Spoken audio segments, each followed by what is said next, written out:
Good morning, brothers. Good morning. Today we will speak about Jorge Luis Borges, born in 1899 and he died in 1986. He was born in Argentina, and from a very early age he was completely fluent in both Spanish and English. Both languages were spoken in his home because his grandma was from England, so he became fluent in both languages, and that makes him very approachable. When I studied Leopardi or when I studied Becker to present these authors to you, most of the studies were either in Italian or in Spanish, right? So there's a language barrier, and there are not so many, or at least not as profound studies conducted about Becker in English. So you have to resort to great scholars who have studied Becker in Spanish. Instead, with Jorge Luis Borges, language is not a barrier. Actually, besides all the languages that we hold in common, like German, French, Portuguese, Spanish, English, okay, he was also translated to Icelandic, to Hebrew, to Japanese. So he's been translated and studied worldwide. Perhaps he's one of the most, if not the most, studied Hispanic author in universal literature. From a very early age, he learned how to read and how to write. By the way, I pieced up together this biography, resorting to some biographies, but also resorting to his interviews, because there are several interviews. There are, I'm sure, dozens of interviews that you can find on the internet and on YouTube. Sometimes he speaks rather slow, but nevertheless it's very profound. And whenever I found a discrepancy between what I had read in a biography and what he said in his interview, I usually stick to what he says in his interviews, okay? At least for this lecture I have prepared for you. And by the way, discrepancies are minor. So he says that he doesn't recall a single time in his life when he didn't know how to read or how to write. So practically for him, learning how to speak came along with learning how to read and how to write. And he was 6 years when he wrote his first essay. I was gonna say published, but I'm gonna get there. When he wrote his first essay on Greek literature, he was 6 years old. His father was also a writer. He was friends with the poet Leopoldo Lugones, also from Argentina. He was not an accomplished writer. He didn't get published, but nevertheless, his father had literary interests, and his father told him, hold on, wait, don't publish, not yet, when he was 6. So he waited for 5 more years, and when he was 11, we have the first published tale of Jorge Luis Borges. This tale was a translation of Oscar Wilde's The Happy Prince. So he translated from English into Spanish. And these translations are studied by themselves because Jorge Luis Borges doesn't just cling to the text and translate it, but he elaborates it. And he creates something new. Sometimes those details that he changes are forceful. For example, the swallow in The Happy Prince by Oscar Wilde is a male. Instead, golondrina in Spanish is a female, so he has to change, at least in some degree, the plot. But some other times, in his translations, he alters the plot and he creates a new story. So he was 11 when he had his first publication, which was a translation of The Happy Prince.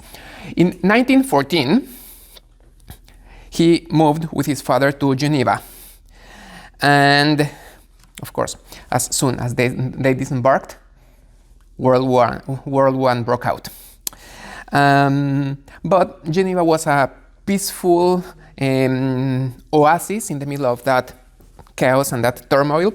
So he dedicated himself to studying French literature, and he also became familiarized with ultraism from Seville. In those times, if you remember, Rubén Darío was a renowned modernist author, and since he was renowned, he also created reactions against him. So one of these reactions was called ultraism, and Borges became quite familiarized with this movement. In 1921, he returns to Argentina, and he became the co-founder of a magazine named Prisma. Then, in 1923, he published his first book of poems. It consisted of 30 poems, and the title of the entire book was Fervor de Buenos Aires. He cooperated with some other writers. He dedicated himself to journalism in the 1920s. He also cooperated with a magazine named Sur, but these were unstable assignments and unstable jobs, and he was hopping from one position to another until in 1936 he also co-founded another magazine. The name of this other magazine was Destiempo. 1941, he comes up with his first major tale, which is The Garden Where Paths Fork, which you have in the anthology, El Jardín donde los senderos se bifurcan. Then, his greatest work yet was Ficciones. He began writing it in 1941, but he had it published in 1944. And this book was immediately translated into French, and it's definitely his most studied and his most highly regarded book, the one that I've mentioned that has been translated to several languages. Practically all of Jorge Luis Borges' life was surrounded by the turmoil of political instability.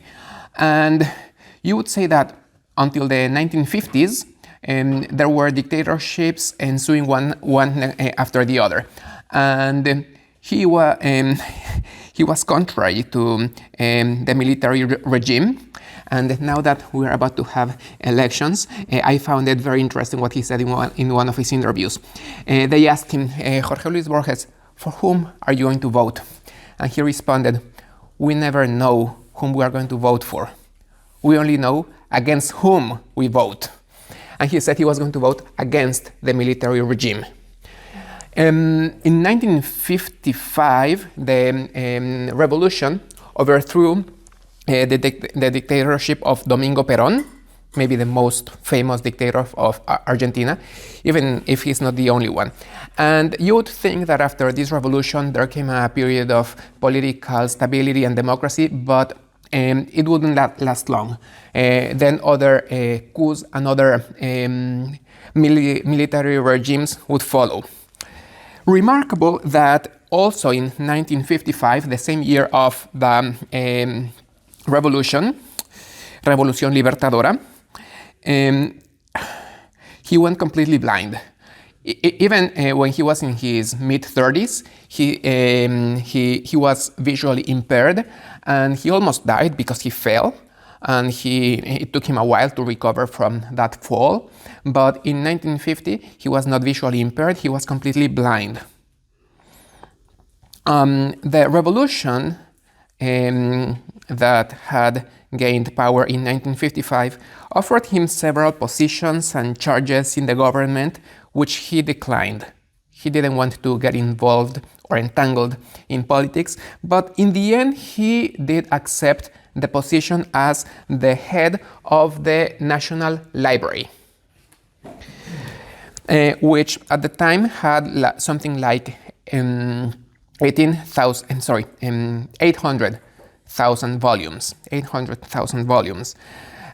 Reflecting about this event in 1960, he would write the poem that you have in the anthology, Los Dones. Nadie rebaje a lágrima y reproche esta declaración de la maestría de Dios que con magnífica ironía me dio a la vez los libros y la noche. This was not unprecedented, and in the poem himself he mentions Grusac. Grusac was also the head of the National Library of Argentina, and he was also blind.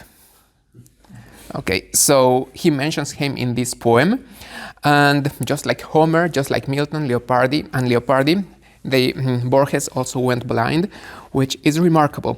Now, Leopardi, after he went blind, he stopped writing poetry, and he dedicated himself mostly to his literary essays and his moral dialogues, which is, I think, ironic, because with Borges exactly the same thing and the opposite thing happened.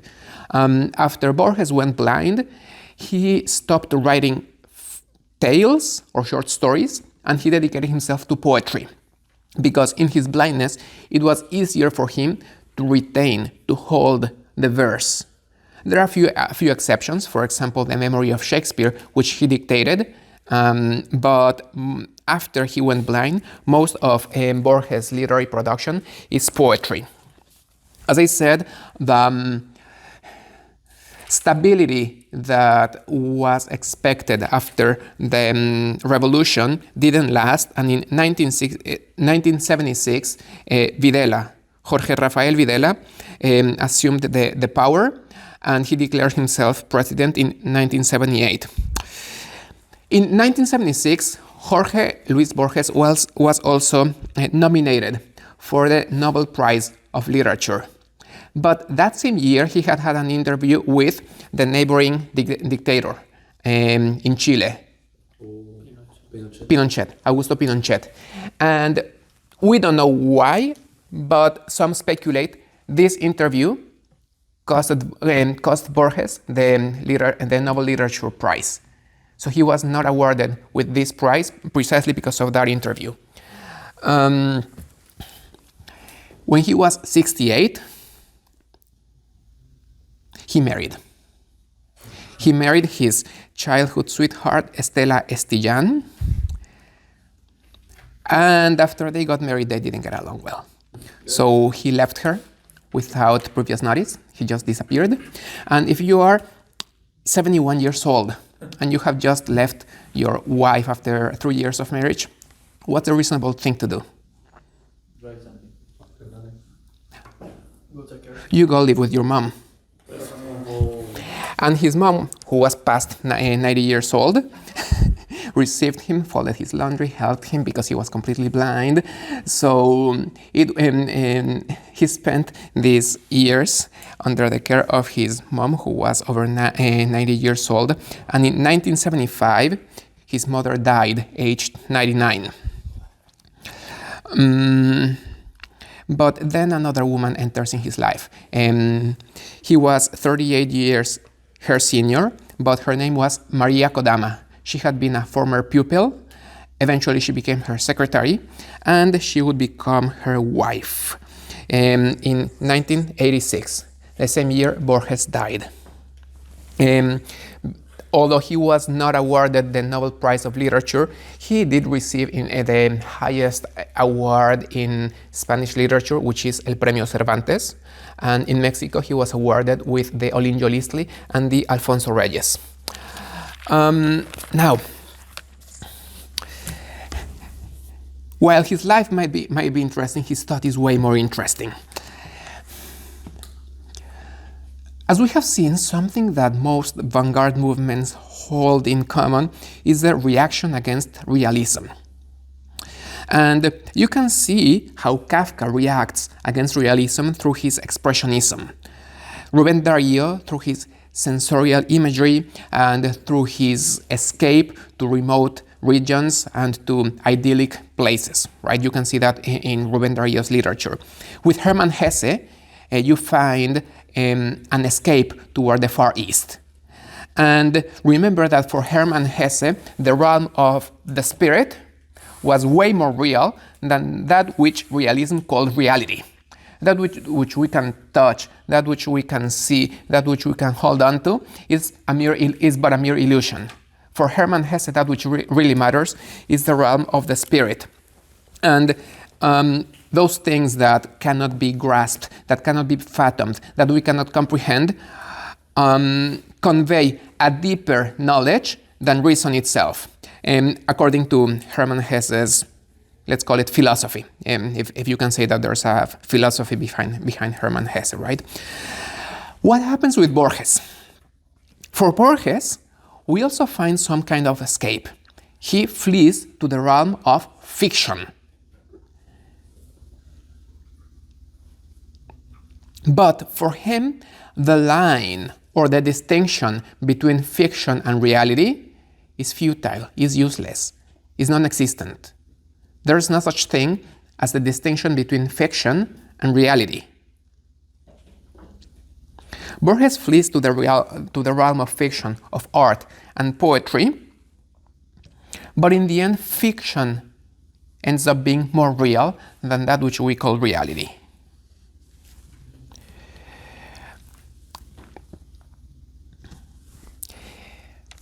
Something I admire about Jorge Luis Borges is his capacity to make poetry out of everything. So, although he lived in troubled times, he makes poetry out of politics, he makes poetry out of history. So, his great heroes of the past and of the foundation of Buenos Aires, or the caudillos, he enthrones them all and through his poetry. In the, I don't want to say philosophy, let's say in the thought of Jorge Luis Borges, we have to be aware of the boundaries he pushes. And there are at least two contextual landmarks that I would like to point out. In my personal opinion, there are at least two major events that mark the end or the death of positivism. What is positivism? Science will bring progress, and the scientific method is that which will benefit mankind, and that which cannot be tested with a scientific method is not only false, it's absurd, it's senseless.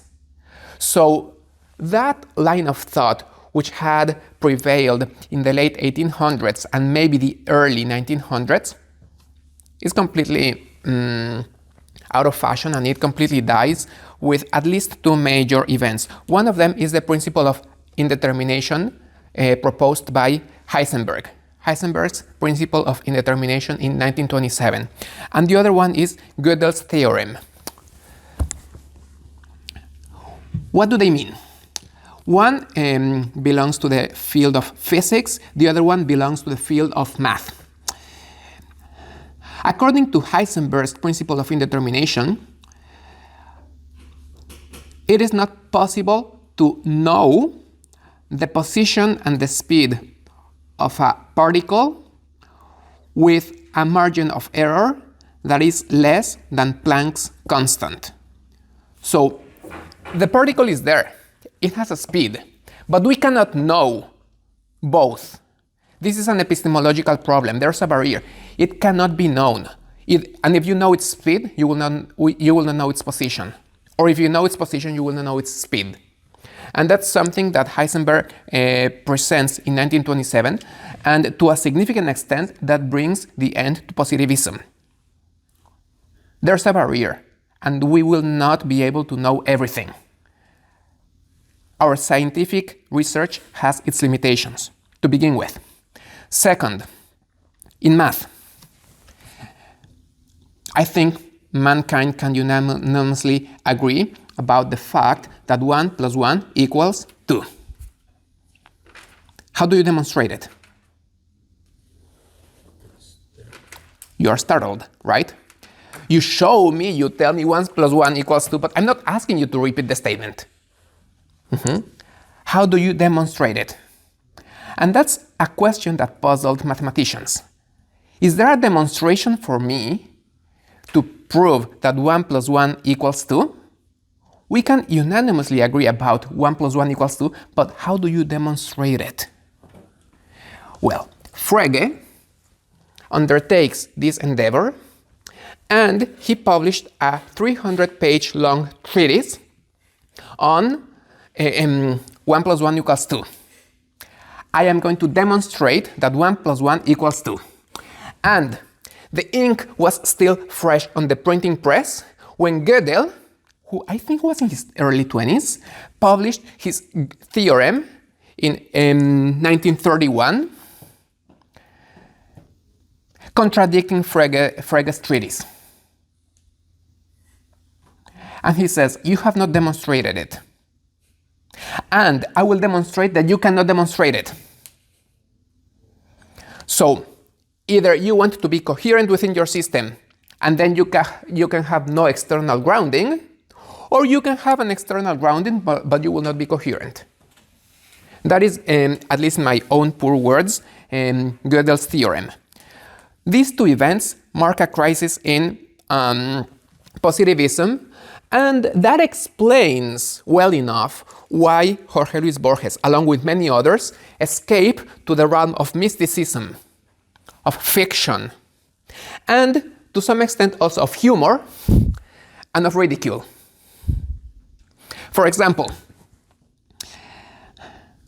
in one of his short poems, Borges speaks about a cartographer. You know what a cartographer is, right? A person who draws maps. And the empire wanted to be so precise in its cartography that the extension of the map of a province took a whole city. And the extension of the map of the empire took a whole province. Nevertheless, cartographers were not satisfied, and they thought these maps were not precise enough. So they ended up drawing a map of the empire that was the same extension of the empire. Of course, this is ridicule. This is ridicule, and Borges casts ridicule upon the scientific endeavors of his time. Let me bring you this other, on the classification of animals. You know that Aristotle classifies animals. And if I ask you to classify animals, maybe you will say, well, there are invertebrate and there are vertebrate. And within the field of vertebrate animals, we have mammals, we have birds, we have fish, we have reptiles, and we have amphibians. End of story, right? So I've come with a precise classification of animals.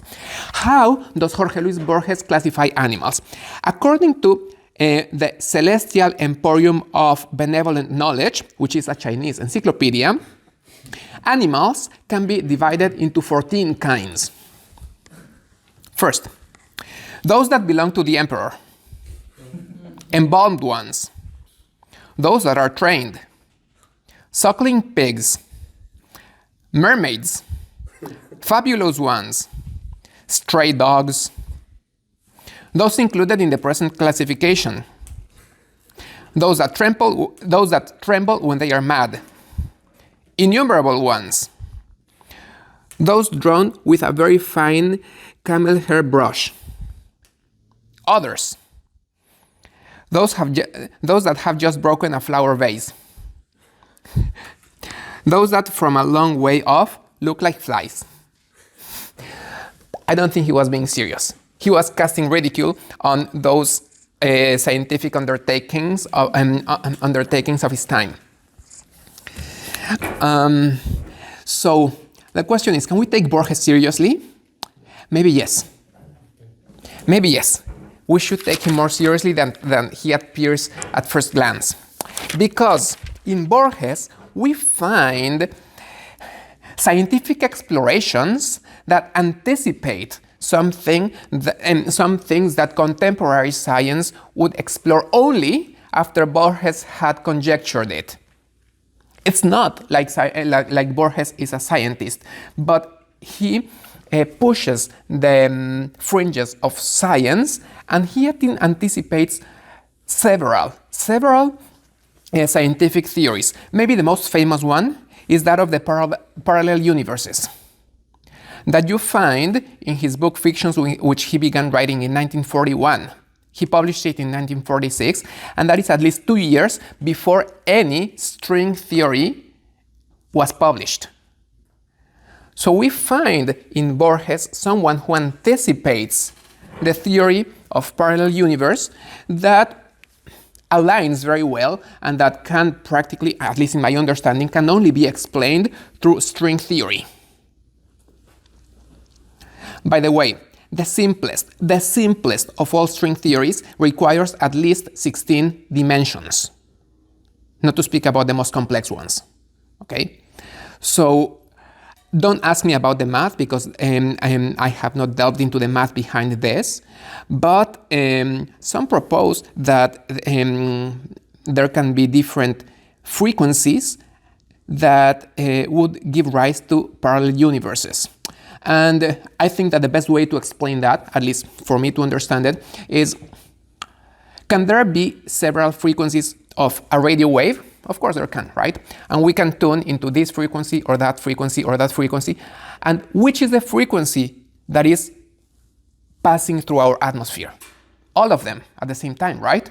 So our universe would be tuned to a certain frequency, which wouldn't prevent various other frequencies to coexist. I am not giving a scientific demonstration, and actually at this point, my understanding is that string theory has faded a little into obscurity because there can not be confirmation. There can be very good mathematical models sustaining the string theory, but there cannot be demonstration. But nevertheless, Borges anticipates this with his theory of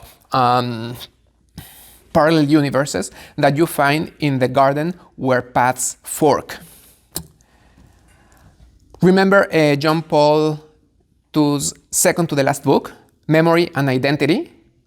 These are two fields that Borges explores profoundly, again, anticipating some of the discoveries of neuroscience. Remember his last short story named The Memory of Shakespeare, or the one of the immortal, the one where he states how memory and identity go hand in hand. We lose one, we lose the other, right? And memory becomes meaningless without a sense of identity. So neuroscience has explored these new fields.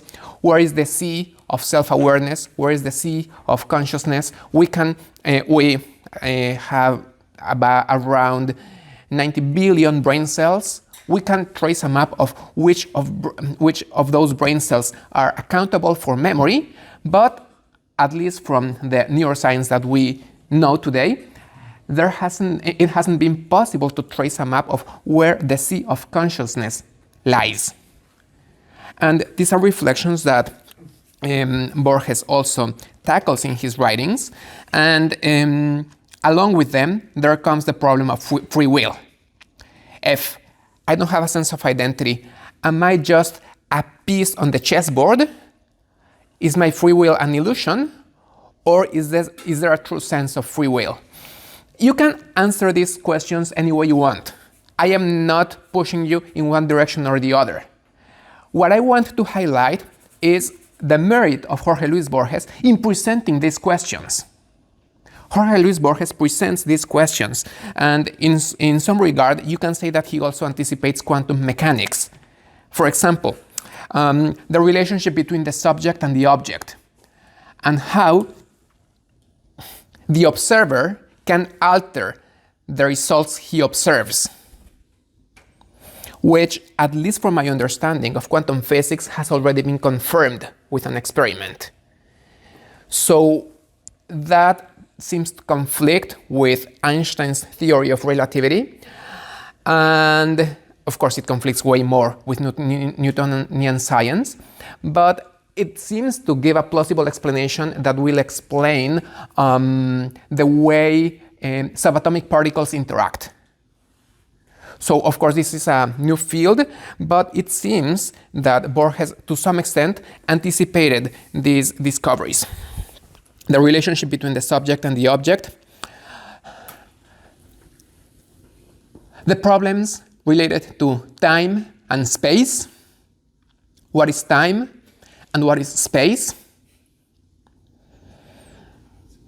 For example, in an interview, Octavio Paz interviews Borges, and he begins stating that in some cultures, poetry pertains to the past. I can tell glorious events of the past. In some other cultures, poetry pertains to the future because it has some kind of prophetic value. So I anticipate what is going to happen.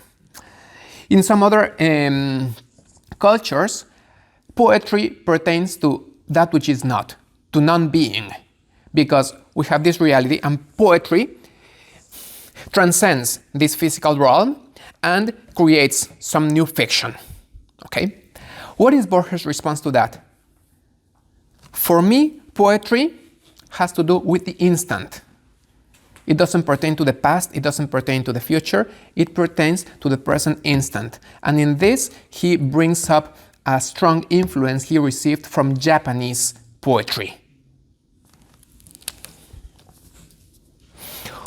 When I present the concept of eternity, which definitely we cannot grasp, but at least we can grasp in a negative way, saying eternity does not mean an endless time.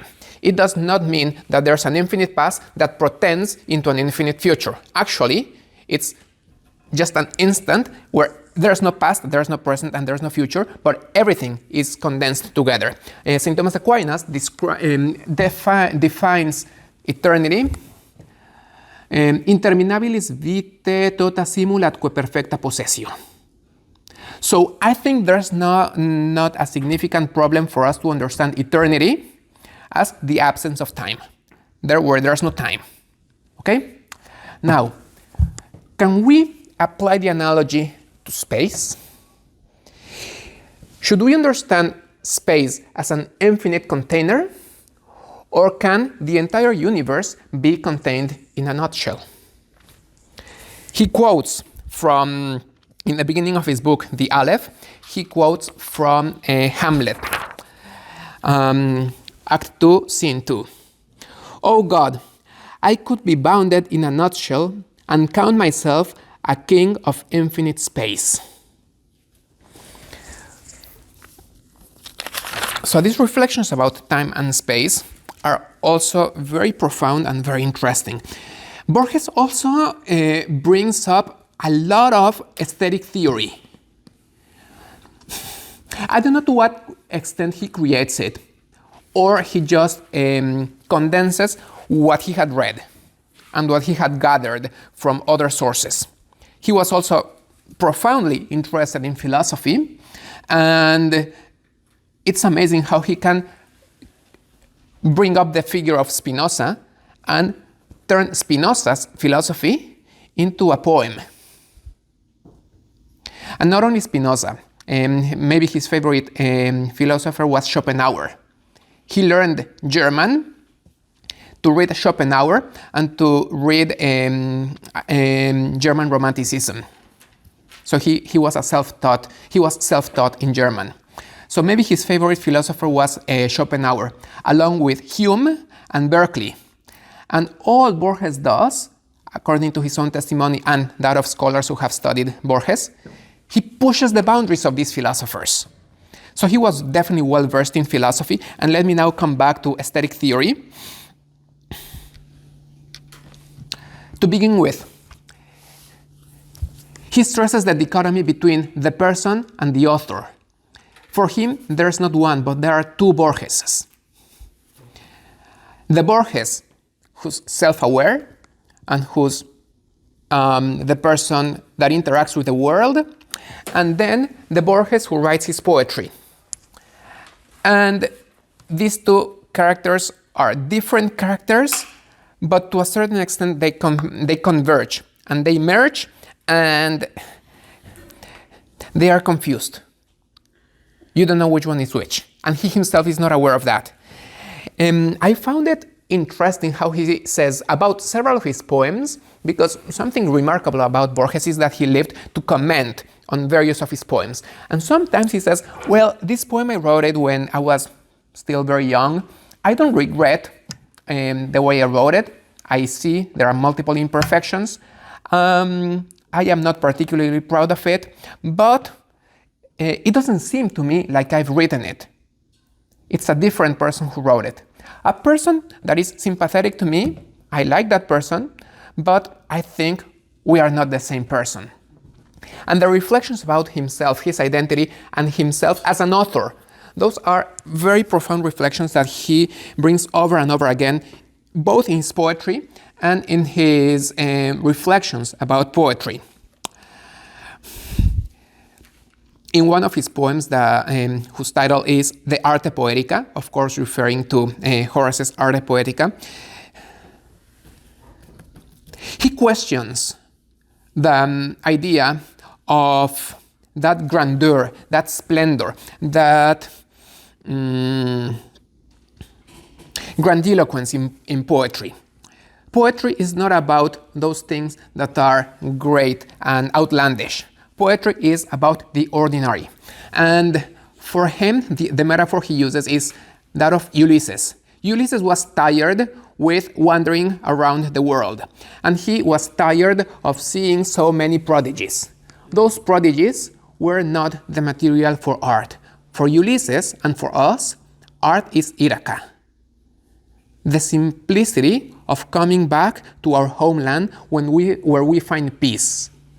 And in one of his interviews, Borges also says that common people come up with beautiful statements every day. So we don't have to wait for a great Greek tragic hero to present a powerful statement. Beauty is something present in ordinary life, and common people, every one of us, is capable of beauty. He sees his poems as if they were written by themselves. He doesn't quite know how he wrote these poems. To him, it seems like these poems wrote themselves through him. He was just a mere vehicle, a vehicle for this inspiration. Finally, and maybe this is the most important point, at least for me, and if it's not the most important, for me, it's the most interesting and the funniest one. We can draw parallelism between vanguard movements and Romanticism, in as much as they both react against something. Romanticism reacts against the rules of classicism, right? Those rules that had become rigid, that had become cold, that had become empty and devoid of inspiration. So now we will exalt passion. Again, those rules of positivism and scientificism that had prevailed in the late 1800s are reacted against by many of the vanguard movements, if not all of them. So follow along with this parallelism. In both instances, we find an attempt to escape, to flee, to bring in something new, something novel, something different, to question our sense of reality. How does this occur in Romanticism? First, we escape to a luminous Romanticism where beauty and nature are benevolent and charming, but soon enough, this becomes adverse and this becomes overbearing. It overpowers us and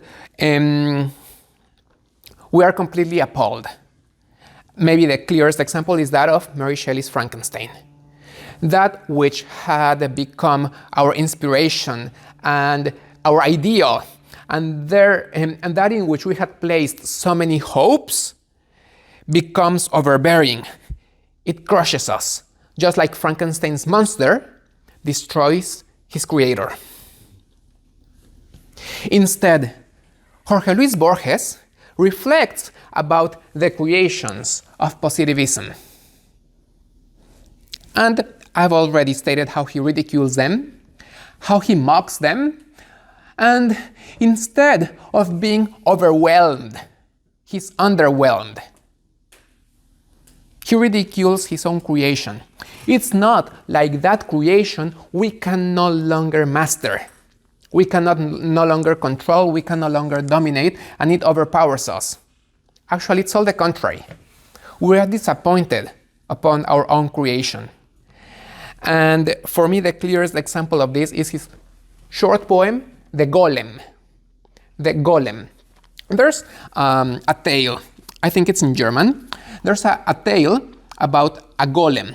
A golem is a kind of man, monster, creature, puppet that through some Kabbalistic witchcraft, a rabbi endows with life.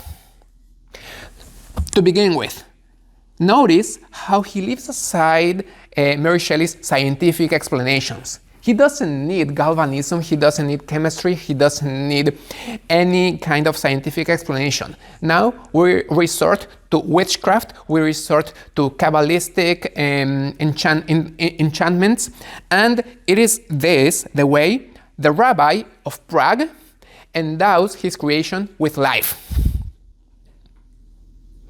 And the rabbi of Prague is overwhelmed by his creation, right? No, actually he's quite disappointed. He tries to explain the universe to his own creation, but the eyes of the creature, he says, were more like the eyes of a dog than the eyes of a person. And if you compare the eyes of a thing with those of a dog, the eyes of the monster were more of a thing than of a dog. He tries to explain simple things like, this is my foot, this is your foot. Okay? And at best, the el monigote, the creature, the monster, the golem ends up sweeping the synagogue, and very mediocrely. So that's as good as it gets. He never learns how to talk. So he mocks those great endeavors that positivism and realism had forecasted for mankind, and mankind now looks upon its own creation and is disappointed. It's underwhelmed. The interpretation of this poem, of course, in my own view, has a lot to do with the disappointment on positivism. Nevertheless, Borges' own interpretation about the poem expands it even more to several fields. First, the poet is underwhelmed with his creation. Just like the rabbi of Prague is disappointed with the monster he had endowed with life, and at best he can mediocrely sweep the synagogue. In like manner, the poet is disappointed with his poetry. And in like manner, God was disappointed with his rabbi. That is how it ends. That is how the poem ends. Okay, brothers, I hope this was interesting and thought-provoking, and I hope you will enjoy your readings and your reflections about Jorge Luis Borges. Thank you.